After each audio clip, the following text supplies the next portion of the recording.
शादी जिसने मेरे ਨਾਲ शादी करानी है तो आ सकता है शादी करा लो शादी कोई बंदा बशर ही नहीं आ रहा चलो शादी करा लो शादी शादी करा लो शादी शादी करा लो लगदी ते सोनिया लगदा कोई पागल वागल हो गई है ये शादी दी हाकरा लांदी फिरदी बांगा दिंदी फिर शादी करा लो शादी करानी करा लो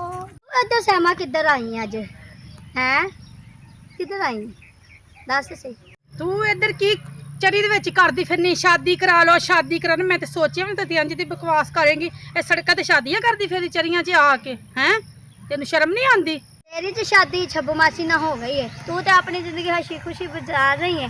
तो मेरी होना दे मैं कर रही हूँ मेरी होना दे तेनू किसी गल का नहीं ना पता ते तू छड़ दे पासे हो मैनू जान दे ते जा मैं तेनू रोकिया ये भी जमाना आना सी ये भी दौर आना सी हैं सड़कां ते शादियां पे करदी फिरदी शादी करा लो ए भी जमाना सी कोई है इनू कोई शर्म हिया है जरा भी कोई शर्म नहीं अजकल ते दुनिया च तौबा तौबा तौबा भी जमाना सी शादी करा लो शादी करा लो शादी करा लो शादी करा लो आंटी शादी करा लो शादी करा लो शादी ਕੀ ਨਾਮ ਹੈ ਤੁਸੀਂ ਕੀ ਕਹਿੰਦੇ ਤੁਹਾਡੇ ਕੋਈ ਘਰ ਨਹੀਂ ਰੱਖਣ ਵਾਲਾ ਹੈ ਤੁਸੀਂ ਕਿਹਨੂੰ ਕਹਿੰਦੇ ਹੋ ਮੈਨੂੰ ਸਮਝ ਨਹੀਂ ਆਈ ਦੁਬਾਰਾ ਕਹਿਣਾ शादी करा लो शादी करा लो शादी दे जा तू मेरे काम दा नहीं है क्योंकि मैं अपने रूहान दा लपांगी जा मेरा वक्त जाया ना कर जा ਕਮਾਲ ਹੈ ਵੀ ਆਂਟੀ ਕੀ ਕਹਿੰਦੇ ਨੇ ਸ਼ਰਮ ਤੇ ਨਹੀਂ ਆਂਦੀ ਆਂਟੀ ਨੇ ਆਪੀ ਜੋ ਵੀ ਹੈ शादी करा लो शादी करा लो शादी हाँ जी तुझी शादी करानी है हाँ तू शादी करनी है हाँ मैं करनी शादी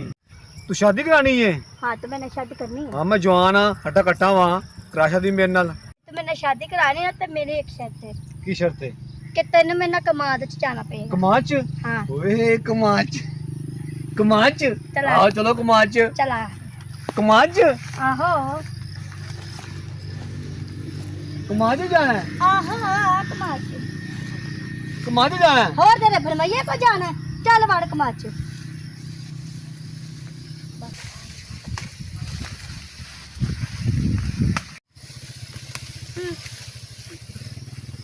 बड़ा आया मैं ना ब्याह करने वाला है चवल जे बंदे को है ही कुछ बटवा तो मोबाइल ही निकलिया वो तो है ही कुछ नहीं सी उनके को ये मैनू पागल बनांदे छिपकली ये वेखी मैं होर कोई शिकार लभनी चल आजा सोनी आप ही भाई तू बड़ी चंगी है अच्छा भाई हाँ हाँ भाई शुक्रिया हैं तू इन यार कारोबार रखिया ना अच्छा ते आपा गड्डी भी लवांगे सोना मकान ही लवांगे लेके दांगी वैसे गल तो सही है सारे लोग मैनू ना ताने मार देन ओ जिथे मैं काम नहीं करदा आहो ओ उत्थे अशरफ है ओ अच्छा। बाबा करामत है अच्छा ओ माजे ड्राइवर है सारे हैं और भी दो तीन बंदे हैं हारून है अच्छा ओ सारे मैंने गल्ला करें देन ओ तू भूखा नंगा है रोटी मांग के खाना है ओ मेरे भरा नु गल क्यों पे करे कुछ गल करके जावे किथे मैं अपने भरा नु टूटी करोला लेके दांगे ए ओ कमा दी जिथे साडा अड्डा चलदा है ओ एक कमांद नहीं हाँ। ओ ए साडी रोटी रोजी दा अड्डा है हाँ ओ जिथू जी। सानू लक्ष्मी आ हाँ रही जी। मनी आ रही है हाँ जी। आहो सोनिया बहन हां जी तू हुण अपना काम शुरू कर ठीक है मैं भाई हुण चलिया ओ वेखो शिकार आ गया तू हुण मैं चले मेरा भी जा शादी करा लो शादी ਉਹੀ ਆਂਟੀ ਹੈ ਨਾ ਉਹ ਜਿਹੜੀ ਕੀ ਨਾਮ ਹੈ ਸ਼ਾਦੀ वही औरत है तू बेईमान औरत तू तो बेईमानियां करनी है मैं तेनू की क्या रास्ते में तू डकनी है तू चोर नहीं है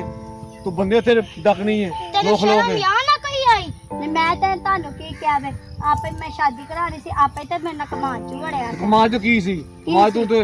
बटवे करनी है कोई मेरे को बटवा नहीं आ मेरी तलाशी ले ਚੋਰੀ ਕੀਤੀ कासी ਹੈ ले आंदी कासी ले नहीं है बटवा अपने नहीं। घर रखा ही है नहीं कुछ कार नहीं रख के ही है चोर अल्लाह नहीं। की कसम मेरे को कुछ नहीं है आप एक सकते हो आप एक सकते नहीं है मेरे को तू कुछ झूठ बोले नहीं है ਆਹੀ ਔਰਤ ਨਾ ਜਿੰਨੇ ਤੇਰਾ ਮੋਬਾਈਲ ਚੋਰੀ ਕੀਤਾ ਤੇਰੇ ਬਟੂਏ ਚ ਤਲਾਸ਼ੀ ਲਈ ਜੇ ਤੈਨੂੰ ਕਮਾਨ ਚ ਲੈ ਕੇ ਵੜੀ ਸੀ हाँ वो होई है पापा पुलिस ने फोन करो। चलो अभी करता हूँ फोन पुलिस को। नहीं ना भाई फोन ना करी ना फोन ना करे। तेरी मेहरबानी, तेनू नहीं पता कि मैं बहुत मजबूर हाँ। मेरी माँ घर बीमार पई है। मैं कभी कोई बुराई नहीं की। मैं सिर्फ बंदे नूं धोखा देनी हाँ, अपना मतलब कि खर्चा पानी चला लेनी हाँ। मैं कभी नहीं इंज कीता। तेरी मेहरबानी, पुलिस ने फोन ना करी। कोई गल नहीं आंटी, माफ कर दो, शायद आंटी सच्ची होए। चलो कोई गल नहीं आंटी, माफ कर दो। जो तुहानू सैलरी मिलेगी ते आंटी नूं मोबाइल नहीं ते पैसे। ठीक है तेनों ਅਸੀਂ ਦੇ ਦਿੰਦੇ ਆ। ਤੁਹਾਡੀ ਇੰਨੀ ਬੜੀ ਮਿਹਰਬਾਨੀ ਕਿ ਤੁਸੀਂ ਮੈਨੂੰ ਮਾਫ ਕਰਤਾ ਤੇ ਮਾਫ ਕਰ ਦਿੱਤਾ। चलो कोई गल नहीं पापा जी, उन्होंने घर लै जन्ने आ, माफ कर दो। ਠੀਕ ਹੈ ਤੇਰਾ ਕੀ ਵਾਲੀ ਵਾਸ਼ ਨਹੀਂ ਹੈਗਾ ਸਾਡੇ ਘਰ ਤੋਂ ਆਏ ਨਾ ਉੱਥੇ ਰਿਹਾ ਕਰ। ਚਲੋ ਆਈਓ।